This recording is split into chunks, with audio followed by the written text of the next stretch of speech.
Chapter 26. Ilse did not look as if she wanted excuses made for her when, 2 days later, she walked unannounced into Emily's room. She looked rosy, audacious, triumphant. Emily stared at her. "Well, I suppose the earthquake is over. What is left standing?" "Ilse, how could you?" Ilse pulled a notebook out of her handbag and pretended to consult it. "I wrote down a list of the things you'd say. That was the first one. You've said it. The next is, aren't you ashamed of yourself? I'm not, you know," added Ilse impudently. "I know you're not. That's why I don't ask it." "I'm not ashamed, and I'm not sorry. I'm only a little bit sorry that I'm not sorry. And I'm shamelessly happy. But I suppose I spoiled the party. No doubt the old meows are having the time of their lives. They've got their craws full for once." "How do you suppose Teddy is feeling?" asked Emily sternly. "Is he feeling any worse than Dean did? There's an old proverb about glass houses." Emily crimsoned. "I know I used Dean badly, but I didn't—" "Jilt him at the altar? True. But I didn't think about Teddy at all when I heard Aunt Ida say Perry was killed. I was quite mad. My one thought was to see Perry once before he died. I had to, and I found when I got there that, as Mark Twain said, the report of his death was greatly exaggerated. He wasn't even badly hurt. Was sitting up in bed, his face all bruised and bandaged, looking like the devil. Want to hear what happened, Emily?" Ilse dropped on the floor at Emily's feet and looked coaxingly up into Emily's face. "Honey, what's the use of disapproving a thing that was foreordained? That won't alter anything. I got a glimpse of Aunt Laura in the sitting room as I sneaked upstairs. She was looking like something that had been left out overnight. But you have a streak in you that isn't Murray. You should understand. Don't waste your sympathy on Teddy. He doesn't love me.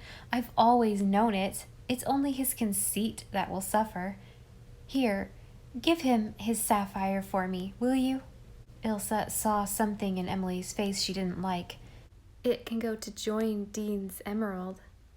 "Teddy left for Montreal the day after the wedding that wasn't," finished Ilse. "Did you see him, Emily?" "No." "Well, if he'd go and shoot big game in Africa for a while, he'd get over it very quickly. Emily, I'm going to marry Perry. Next year. It's all settled. I fell on his neck and kissed him as soon as I saw him. I let go my train, and it streamed magnificently over the floor. I knew the nurse thought I had just got out of Dr. Percy's private asylum. But I turned her out of the room, and I told Perry I loved him and that I would never, never marry Teddy Kent, no matter what happened. And then he asked me if I'd marry him. Or I told him he must marry me. Or neither of us asked. We just understood. I honestly don't remember which. And I don't care. Emily, if I were dead and Perry came and looked at me, I'd live again. Of course, I know he's always been after you, but he's going to love me as he never loved you. We were made for each other." "Perry was never really in love with me," said Emily. "He liked me tremendously, that was all. He didn't know the difference then." She looked down into Ilse's radiant face, and all her old love for this perverse, adorable friend rushed to eyes and lips.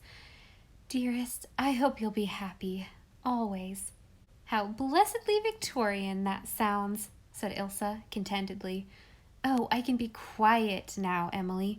For weeks I've been afraid that if I let myself be quiet for a moment, I'd bolt. And I don't even mind if Aunt Janie is praying for me. I believe I rather hope she is." "What does your father say?" "Oh, Dad." Ilse shrugged her shoulders. "He's still in the clutches of his old ancestral temper. Won't speak to me. But he'll come round. He's really as much to blame as I am for what I've done. You know, I've never asked anyone in my life if I could do a thing. I just did it. Father never prevented me, at first because he hated me, and then because he wanted to make up for hating me. I think you'll have to ask Perry sometimes if you can do things. I won't mind that. You'll be surprised to see what a dutiful wife I'll make.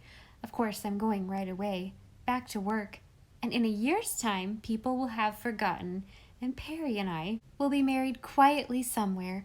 No more rose point veils and oriental trains and clan weddings for me. Lord, what an escape! Then, minutes later, I'd have been married to Teddy. Think what a scandal there'd have been then when Aunt Ida arrived, because I'd have gone just the same, you know. That summer was a hard time for Emily. The very anguish of her suffering had filled life, and now that it was over, she realized its emptiness. Then, too, to go anywhere meant martyrdom. Everyone talking about the wedding, asking, wondering, surmising. But at last, the wild gossip and clatter over Ilse's kidditos had finally died away, and people found something else to talk about. Emily was left alone. Alone? Aye, that was it. Always alone. Love, friendship, gone forever. Nothing left but ambition. Emily settled herself resolutely down to work. Life ran again in its old accustomed grooves. Year after year the seasons walked by her door. Violets sprinkled valleys of spring, blossoms script of summer, minstrel firs of autumn, pale fires of the Milky Way on winter nights, soft, new-mooned skies of April, gnomish beauty of dark Lombardies against a moonrise, deep of sea calling deep of wind, lonely yellow leaves falling in October dusks, woven moonlight in the orchard. Oh, there was beauty in life still, always would be, immortal, indestructible beauty beyond all the stain and blur of mortal passion. She had some very glorious hours of inspiration and achievement, but mere beauty which had once satisfied her soul could not wholly satisfy it now. New Moon was unchanged, undisturbed by the changes that came elsewhere. Mrs. Kent had gone to live with Teddy. The old tansy patch was sold to some Halifax man for a summer home. Perry went to Montreal one autumn and brought Ilse back with him. They were living happily in Charlottetown, where Emily often visited them, astutely evading the matrimonial traps Ilse was always setting for her. It was becoming an accepted thing in the clan that Emily would not marry. "And to think of all the men she might have had," said Aunt Elizabeth bitterly. "Mr. Wallace, Aylmer Vincent, Andrew. But if she didn't love them," faltered Aunt Laura. "Laura, you need not be indelicate." Old Kelly, who still went his rounds, and willed till the crack of doom, declared Ilse, had quite given up teasing Emily about getting married, though he occasionally made regretful, cryptic allusions to toad ointment. There was none of his significant nods and winks. Instead, he always gravely asked her what book she did be working on now, and drove off, shaking his spiky gray head. What do the men be thinking of, anyway? Get up, my nag, get up. Some men were still thinking of Emily, it appeared. Andrew, now a brisk young widower, would have come at the beck of a finger Emily never lifted. Graham Mitchell of Shrewsbury unmistakably had intentions. Emily wouldn't have him because he had a slight cast in one eye. At least that was what the Murrays supposed. They could think of no other reason for her refusal of so good a match. Shrewsbury people declared that he figured in her next novel, and that she had only been leading him on to get material. A reputed Klondike millionaire pursued her for a winter, but disappeared as briefly in the spring. Since she has published those books, she thinks no one good enough for her, said Blairwater folks. Aunt Elizabeth did not regret the Klondike man. He He was only a Dairy Pond Butterworth to begin with, and what were the Butterworths? Aunt Elizabeth always contrived to give the impression that Butterworths did not exist. But she did not see why Emily could not take Moresby of the firm of Moresby and Parker, Charlottetown. Emily's explanation that Mr. Moresby could never live down the fact that he had once had his picture in the papers as a Perkins Food baby struck Aunt Elizabeth as very inadequate, but Aunt Elizabeth at last admitted that she could not understand the younger generation. Of Teddy, Emily never heard, save from occasional items in newspapers which represented him as advancing steadily in his career. He was beginning to have an international reputation as a portrait painter.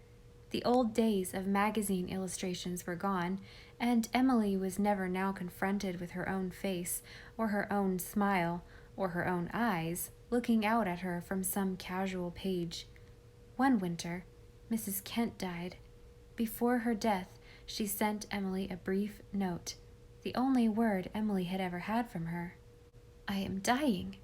When I am dead, Emily, tell Teddy about the letter. I've tried to tell him, but I couldn't. I couldn't tell my son I had done that. Tell him for me." Emily smiled sadly as she put the letter away. It was too late to tell Teddy. He had long since ceased to care for her, and she would love him forever. And even though he knew it not, surely such love would hover around him all his life, like an invisible benediction, not understood, but dimly felt, guarding him from ill and keeping him from all things of harm and evil. That same winter it was bruited abroad that Jim Butterworth of Dairy Pond had bought or was about to buy the disappointed house. He meant, so rumor said, to haul it away, rebuild and enlarge it, and doubtless when this was done he would install therein as mistress a certain buxom, thrifty damsel of Dairy Pond known as Geordie Bridges Mabel. Emily heard the report with anguish.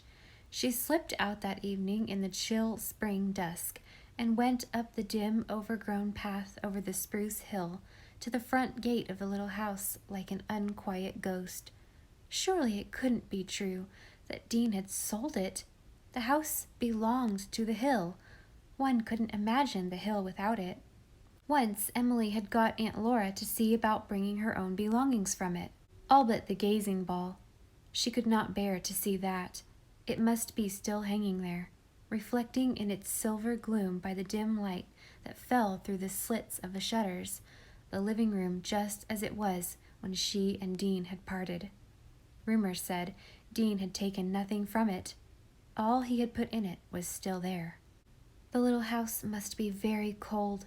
It was so long since there was a fire in it. How neglected, how lonely, how heartbroken it looked. No light in the window, grass growing thickly over the paths, rank weeds crowding around the long unopened door. Emily stretched out her arms as if she wanted to put them around the house. Daff rubbed against her ankles and purred pleadingly. He did not like the damp, chilly prowls. The fireside at New Moon was better for a pussy not so young as he once was. Emily lifted the old cat and set him on the crumbling gatepost. "Daff," she said, "there is an old fireplace in that house, with the ashes of a dead fire in it, a fireplace where pussies should bask and children dream. And that will never happen now, Daff, for Mabel Geordie doesn't like open fireplaces, dirty, dusty things. A Quebec heater is so much warmer and more economical. Don't you wish, or do you, Daff, that you and I had been born sensible creatures, alive to the superior advantages of Quebec heaters?"